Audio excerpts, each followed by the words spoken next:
what our local chapters do is they work together, support each other, and make sure they don't give in to the despair that comes with trying to get involved in the political process. And the reason that's so important is that they're trying to get the United States Congress or German Parliament or the Australian Parliament or the government of Nepal to institute climate action policies, specifically a revenue-neutral fee and dividend plan with money returned to households. And so that requires building trust with the people who are going to make the laws. And we don't realize how we fall into despair. So if you go around and talk to people, what do they think about politics? Generally, people think it's dirty, they think it's corrupt, they think it's unfair, they think that they don't have a way to have any influence. And one of the things that we often do is ask people, well, do you know your member of Congress? Have you ever met them? Do you know what kind of person they are? Because we make a lot of judgments based on headlines, we make a lot of judgments based on what their enemies say about them.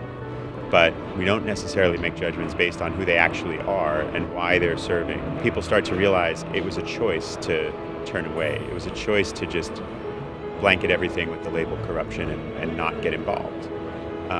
And you can't just overcome that by yourself. You need other people around you to tell you that you're not crazy, to tell you that you're doing the right thing, to remind you that this is important.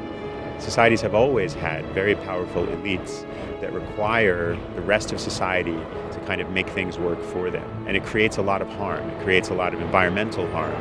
And now we're connected enough and we're smart enough as a global civilization to actually recognize that and change it. And I think it's actually the same root problem as climate change. We can change those two things at the same time. And I think if we don't change that kind of ancient political problem, we won't solve climate change.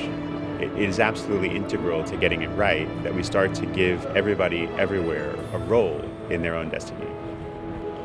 For me, one of the best experiences I have is when I watch Citizens Climate Lobby volunteers follow a climate science presentation where the audience is in despair and people may actually be weeping for the tragedy of what they see people suffering around the world or what they see coming for their children. And then Citizens Climate Lobby volunteers will get up and say, well, here's how we're dealing with that. And it completely changes the atmosphere in the room. People go from feeling, disenfranchised and disempowered and even victimized to feeling empowered and capable and ready to design a better future with others.